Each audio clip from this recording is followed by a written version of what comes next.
The first three verses of Jeremiah we've looked at, we find that Jeremiah was of priestly descent. He lived 3 miles northeast of Jerusalem, and yet he prophesied of things in Jerusalem, and he would be there. 13th year of Josiah's reign, which would be about 627 BC, because Josiah came into power in 640 BC. He began his teaching and preaching and prophesying for the sake of the people, that trying to get them to reform, and Josiah was indeed a young king, and those things helped for a while. And he was involved in that. And then the text takes us fast forwards to the times of Zedekiah, in the 11th year, when Jerusalem was brought forth to its knees and burned by Nebuchadnezzar. And Jeremiah's prophecy hits those two things, that he was there for reform, he was there for God's judgment. He was also there in between. But God wants us to see that, and to the captivity of Jerusalem in the 5th month. That was Zedekiah's 11th year. And so we talked about that. We got a time frame. We got the time frame in which Jeremiah prophesied. And so this morning we're going to be looking at lesson 1, the first 19 verses of this prophecy, this first chapter. Beginning with verse 4, we ask this question: what 3 actions were manifested by God regarding his prophet Jeremiah, and when did those things occur? So what was your answer to that one? So what were the 3 actions manifested by him, by God? Verse 5, he formed him, sanctified him, and appointed him. Okay, that's right. He formed him in the belly before he took form. He says, I knew thee, and I sanctified thee, and I've appointed thee. There's your 3 actions. And so he knew him before he was formed as a baby. We talked about that a little bit. You may disagree, but I'm thinking it's the point was God knew him before anything of that happened, that he didn't have a being yet, and God already knew him. Could be, he's God. But when we are first conceived, we're not formed yet in the belly. Before you were formed in the belly, Jeremiah had an identity. I think there's the point of conception. That's my opinion. But I knew you as an individual before you were completely formed in the belly, and then when you were born, he was appointed to his work. So he set him apart. Before I formed thee in the belly, I knew thee. And before thou camest forth out of the womb, I sanctified thee. I set thee apart before you were born. Kind of like Paul. Before you're born, you had identity. And I already knew you then. Now I have sanctified thee. I've set thee apart to be involved, and I've appointed thee a prophet as you've come out of the womb. And maybe you're 30 years old now. And you're involved in doing that work, of the prophetic work. I've appointed thee a prophet unto the Jews, the nations. It's a big job. And he's from little town of Ananoth, of a priestly descent, and he is dealing with, I'm dealing with God's people. Yes, you are. But you're also dealing with the nations. It's a broader scope than just Jerusalem. He would oversee as a prophet the captivity of his people by the Babylonians, and he prophesied about that happening. This is what's going to happen if you don't change your ways. And so he was involved in that action. So these actions occur even before he comes forth from the womb, and as he is able to speak and prophesy and be of a man, thinking about 30 years of age. That's when Jesus began his ministry. That, at least at that time, when you put the time frame there, that's about when he did it, according to history about his birth. That's Jeremiah's birth. And he was involved out going about and speaking the word of God to not only his people, but concerning all the nations itself. So it occurred inside the womb, before he was formed, we are wondrously made. That's the unseen things. Psalms talks about that. But there was a time he had identity before he was completely formed in the belly. And now out of the belly, he's going to be God's prophet. God knew him, he sanctified him, and he appointed him. And he knew him before he was born. We know that. And that becomes, I think, marvelous of God's knowledge. Can God foreknow things? Question 2. Can God foreknow know things without foreordaining them? Can he know things before he foreordains all things to happen? He's God. He creates good and creates evil, meaning bad times coming upon the people of God that you don't like. But he's formed that for our experience. And foreordination and foreknowledge are different. And we make our steps, and it's all going to be according to his knowledge. It's like a big chess match. If you play chess and you're good at it, you may know a move 3 or 4 times before I do. And you say, come on in, come into my trap. Well, that's not God. But he can know where you're going. That doesn't mean he foreordained that you didn't have the free will to do what you wanted to do. Of course, he's going to be able to take care of that. If you do another way, he's still going to turn it to his will. But it doesn't mean he foreordains all things to happen and our will doesn't have anything to do with it. And that's what some people think. They conflate the two. They're different. And he can know Judas was what he was going to do. But is God responsible for Judas being one who's going to kill himself and all of those things and responsible for his actions? No, because Judas followed through with that. But God can know those events in advance without foreordaining those to come. Man still has a chance. We think about Manasseh. According to the Chronicles, if we read the history of the background of Jeremiah, Manasseh was a bad king, and the kings, that's what you see.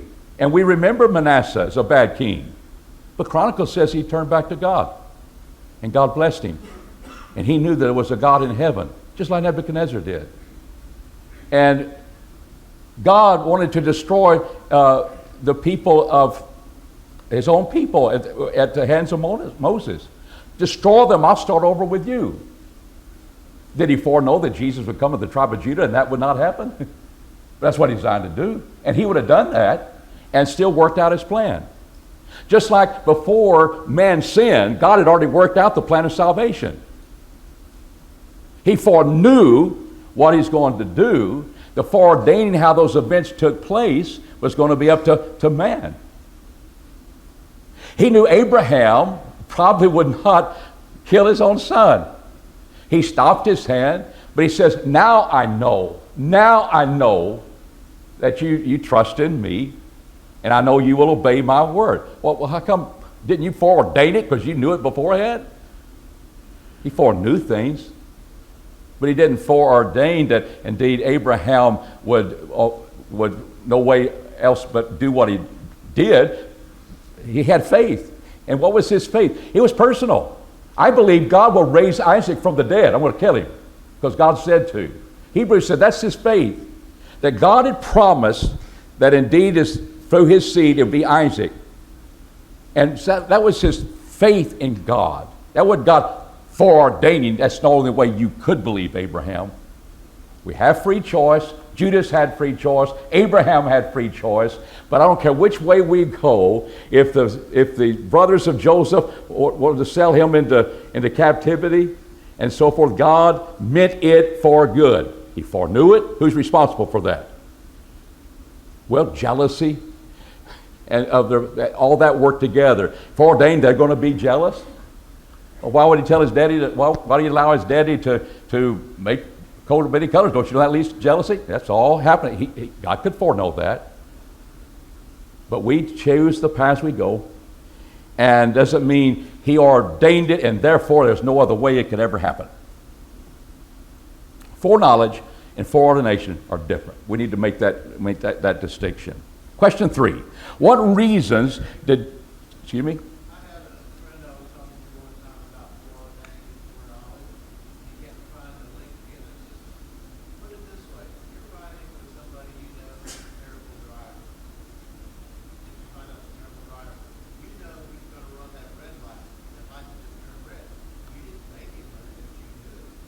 Yeah. That's better than chess, isn't it? That's about tomorrow. If you're going to get someone to take you to work. That's a good point. Any other thoughts? I didn't see.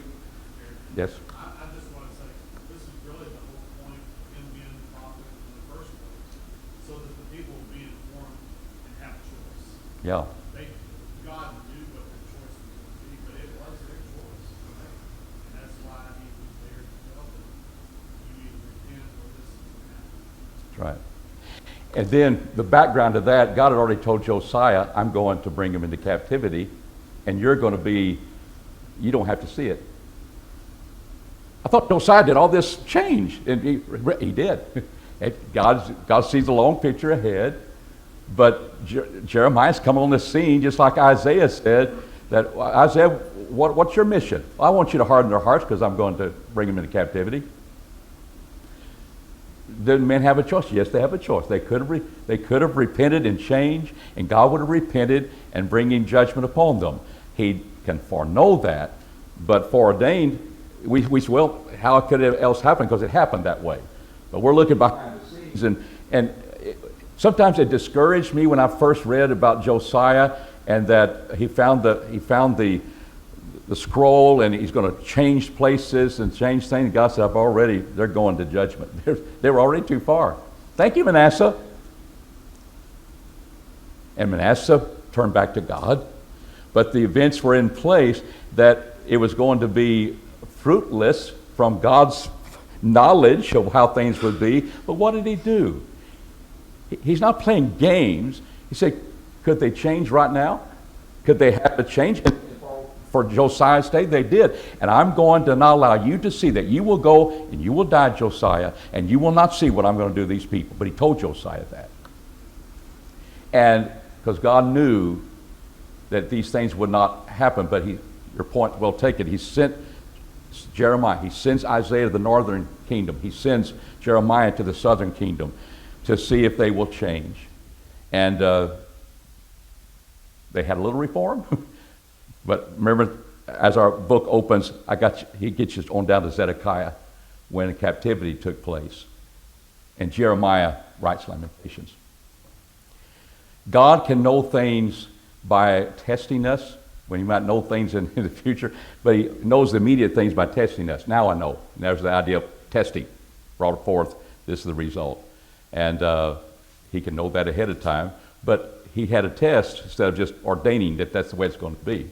And that's and those are distinctions, I think, well put. Okay, any other thoughts? Now I don't know where I am. I do know where I am. What reasons? Question 3. Did Jeremiah give for not being a prophet of the nations? He resists, doesn't he? What are his reasons? What are the reasons we see in the text? What 2 things do you know that he says? I cannot speak because, and he says, I'm explaining because I am a what? My Baba says a child.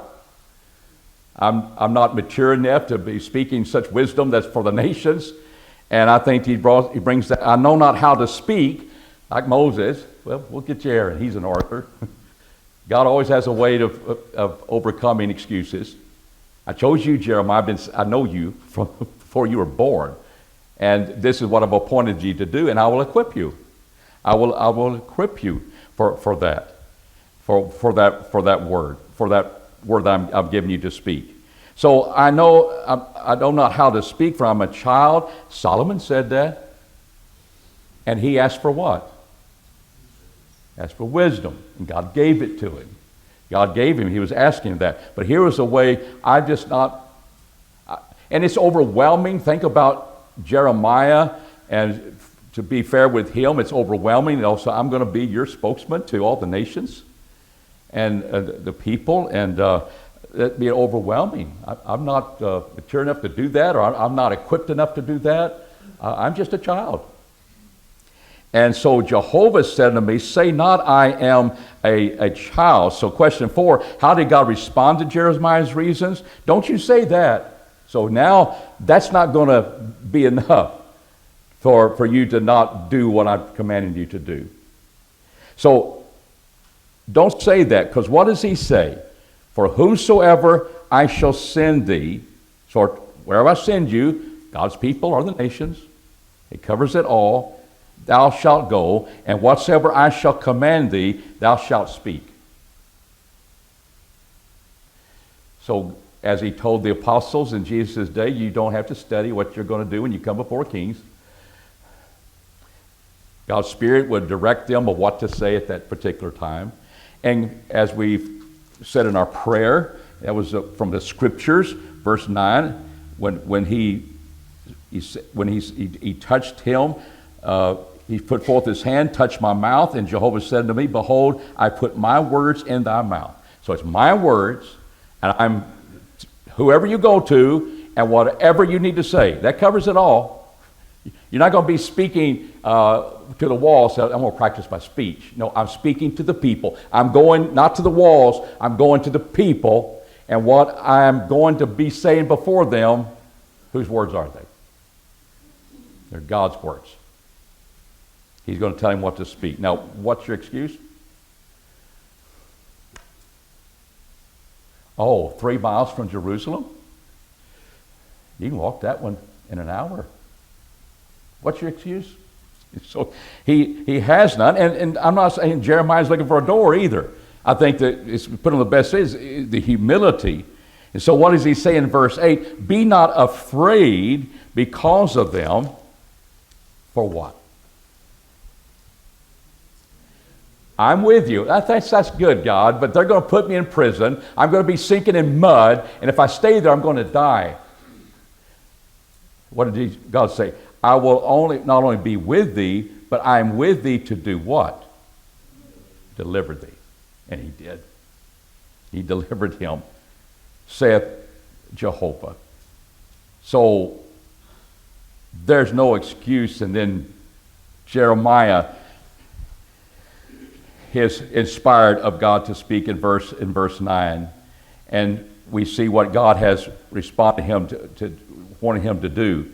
And this is our next question. What twofold purpose was Jeremiah called to do before the nations? Well, you see that in verse 10. You kind of say, well, what would be a twofold? I see 3 things there. What make twofold purpose?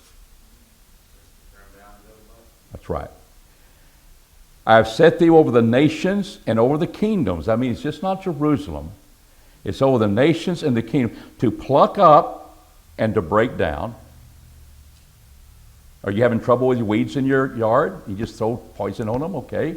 But I wonder if you want to do it like the old ways. What would you do to your weeds? I pluck them up, and when they're plucked up, what's happened? They break down, don't they? You leave them out there for your child or husband to go pick up. You know, I'm just pulling weeds. You pluck up, and they're not standing straight anymore. Well, dandelions aren't just flowering anymore. They're torn down. They pluck up and to break down. And to do what? I'm going to destroy that. And when the city's in destruction, we can overthrow it. So there's a tearing down, destruction, all of that is taking place. But the second twofold purpose, to build. And we just don't build. We build for permanence. We plant. And to have something that is permanent. And Jeremiah's work was indeed to accomplish that twofold purpose. You break down and you build back. But you build and plant. When people were planted, you pluck up and destroy. You had to destroy what is evil in order to build back that which is new. Now, in our modern times, why would you ever have a building in a construction building and you decide, instead of renovating, you decided to build something new? Why would you do that? Money. It's cheaper to build back new than it is to reform what's inside the walls. That happened with our structure here. It was easier to build a new auditorium than to redo what we had as far as money is concerned. But here we're not talking about money. We're talking about this has to completely be eliminated, this evil. And the only way you can do that is that you're going to have to turn people back to God. They're going to have to repent of their ways. They're going to have to destroy the evil hearts in their hearts and completely build from scratch. And that's what they were doing. And that was Jeremiah's purpose before the nations. Now, if that's true, why would you want to, how does he build back the nations? How does he do that in the context of these 19 verses? And he makes you say, well, I see what he might mean, the idea of to build up and plant. And you say, well, I didn't know Jeremiah had a lot to do with the Babylonian Empire. I didn't know he went to nations and he made them no longer idolaters. No, he didn't. But what did he do with these nations? And especially with Babylon. Look at verse 15. I will call all the families of the kingdoms of the north. And I'm fast forwarding. That will be Babylon in this context. It could have been Assyria in 722. That came from the north. Israel's enemies came from the north. He says, said Jehovah, and they shall come, and they shall set every one his throne at the entrance of the gates of Jerusalem. I did not know that, did you? That Nebuchadnezzar set up his throne just like he had in Babylonian territory, and he set up his throne there in Jerusalem. And he ruled in Jerusalem. I did not know that. Yeah, I did. Because who had authority at the gates of Jerusalem? And 586 BC. Who sat in authority? And Jeremiah prophesied that would happen. And he sets them there through fulfillment of God's word. What were they doing? They're the ones that are plucking up and destroying and overthrowing Jerusalem. And who's in power? The Chaldeans. God's ultimate in power. But the Chaldeans. He speaks to the nations. And here the families coming down. I think in that sense, they are building, and he's had his throne, his authorities at the gates of Jerusalem. And he accomplishes God's purpose. Bring my people down. And God would restore them back to their land after he gets rid of the Babylonians. But in that sense, you could say he's going to the nations. He's prophesying things that would involve them, and that becomes the purpose. And I think that's the context of which, well, if he's doing it to the nations, how were they in power? They were in power over Jerusalem that day, and they were the ones that are being tearing down and destroying, plucking up and destroying. And it was a process of building back those people, but it's also establishing the nations and planting them at that particular time. Any comments on that? To me, that it allows you can take care of everything that happens with the kingdoms of the earth, and especially Babylonian captivity taking place. That indeed they were in control for that time, and it destroyed the people of God. All right, what connection does the confirming vision? Now we're going to see two visions. Prophets were called seers originally. They would see visions and they would speak what they saw, and it had meaning, so they would interpret it. So we want to know, what does this mean? What connection does confirming the confirming vision of a rod of an almond tree have to God watching over his word? So let's read the text. Verse 11. Moreover, the word of Jehovah came to me, saying, Jeremiah, what do you see? Thought you're going to put words in my mouth and I will speak. Well, you're going to, but what do you see?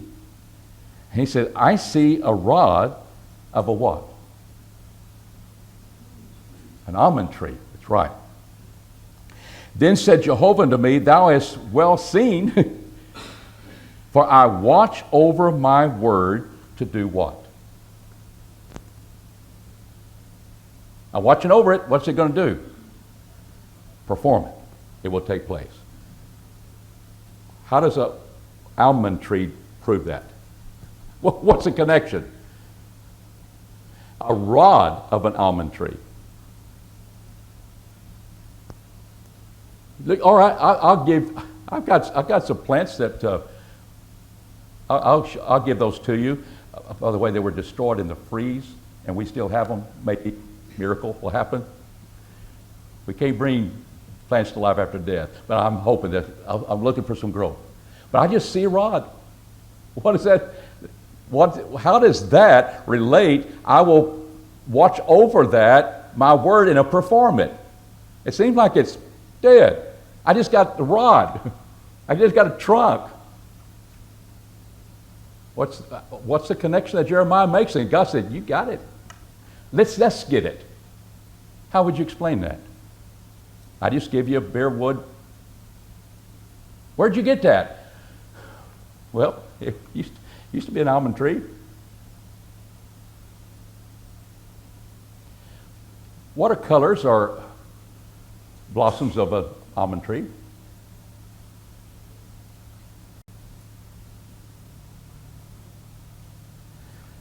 We need to read Ecclesiastes. What's a hoary head in the Bible? White. I see white blossoms. And God watches over the trunk of an almond tree or the branch of an almond tree, knowing what's going to happen. What's going to happen? It's going to blossom. Have we seen that in our season right here? Have you seen the early trees blossom? They're beautiful, aren't they? But before that, they were just trees and trunks and branches. God knows, and he performs what he has brought forth in nature. Jeremiah knew that. He got a hold of that. It didn't say anything about the blossoming of the almond tree. It didn't say a word about that here. He said, well, why bring it in? Because that's the point. That's the connection. I oversee the wintertime, and I oversee that they don't have, but also I will oversee that my laws are in place, and I will perform my word. It will bring forth fruit. It will bring forth the result that I planned for it to accomplish. And it's a beautiful thing when you talk about an almond tree. Aaron's rod, it brought forth buds. And it shows the power of God. And all he sees here is the rod. But Jeremiah put those two things together. And we should be able to put things together and not contradict a context to understand God's word. But I think that's what's happening. Any thoughts along that line before we go to the next one? Yes? My commentary says since the almond tree was the first tree to bud in spring, it was said to watch for spring. Thus God is watching. That's right. And it's the first one, like we see early buds in our part of the country too. That's a good point, because we haven't seen any blossoms till then, have you? I had an Easter lily, right? Easter lily, how often do they bloom? Easter lilies. Why do you think they call it Easter? One time. And then and you'll see it next year. And so they occupy people's places sometime. But they're beautiful and they're brilliant, and I learned there are different colors of that. But we almost think about it being white, or I do. But they come forth, and God's nature, and he's overseeing things, is kind of a remarkable thing. He uses that here. So what's the next one he sees? Now, we've seen that's kind of a beautiful sight, but now he begins to speak about something else. And question 7, what 2 points were being confirmed by the vision of the boiling cauldron? What is a cauldron? It's a pot. What's it doing? It's boiling over, right? And there's something connected with the north. Maybe the cauldron is tilted to the south. And in order to boil, you have to have wind. You have to have fire that has oxygen with that. And you can see the boiling of that. and something is facing from the north, tilting to the south, bringing forth boiling water that's for destruction. That's the image, that's the picture that we indeed are seeing. Well, it doesn't say that. I know, but this is how you put all the things together, and that's kind of what he might have seen. But I know he sees a boiling cauldron. It's overflowing, and it's coming upon and the face thereof is from the north. And Jehovah said to me, out of the north shall break forth what? Evil, meaning destruction, pain, anguish, not moral evil. It can include that. But sometimes evil is that it hits my skin. It's evil to me. And it's going to be evil to God's people from the north. And he says, thou shalt break forth upon all the nations, and all the inhabitants of the land. It's going to come upon all of the God's people. So there is the point that's been made. For lo, I will call all the families of the kingdoms of the north, said Jehovah, and they shall come, and they shall set every one his throne in the entrance of the gates of Jerusalem, point that we've looked at, against the walls thereof round about, and against all the cities of Judah. It will be in power. And I will utter my judgments against them, teaching all and touching all their wickedness. So here's the boiling cauldron of boiling water inflamed, and it's coming from the north. Well, in history, who would that be?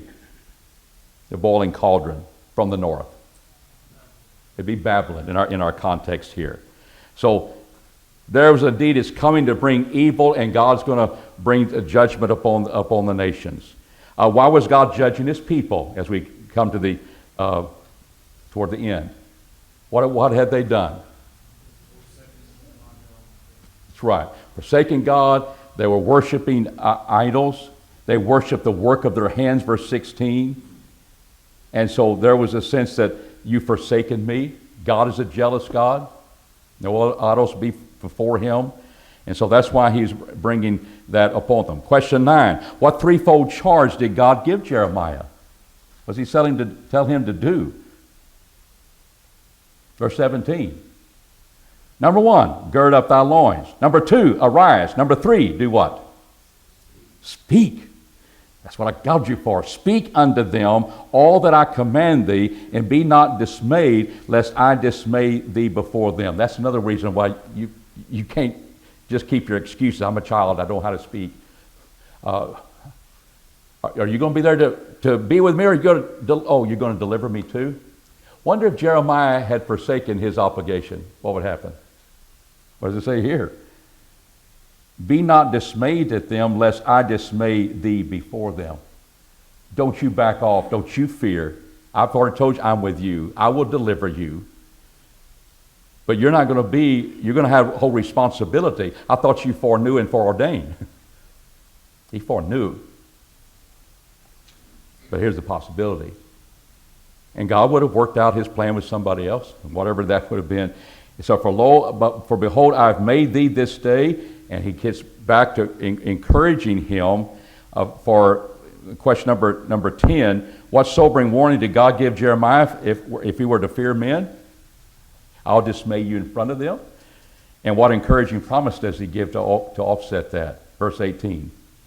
I've made thee this day what? I made you, Jeremiah, a fortified city, an iron pillar.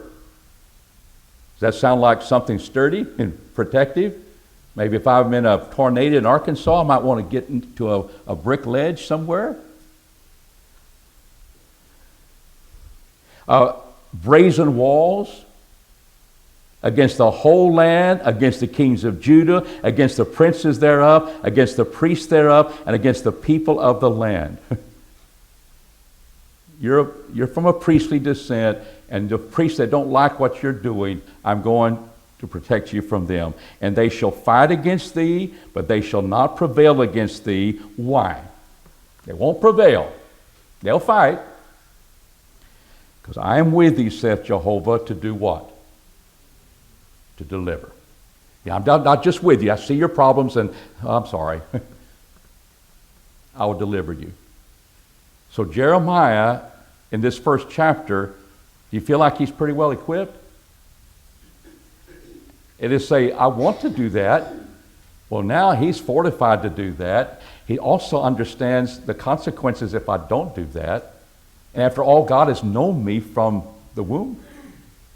And he's sanctified me, set me apart for this work. I'm not going to turn down God because he was not going to forsake me. He will deliver me at the crucial times in which I need to be delivered. And as we go through this whole book of Jeremiah, it will constantly be a reminder that happens. Our time is up. Any comments that you want to make before we close? Thank you for participating.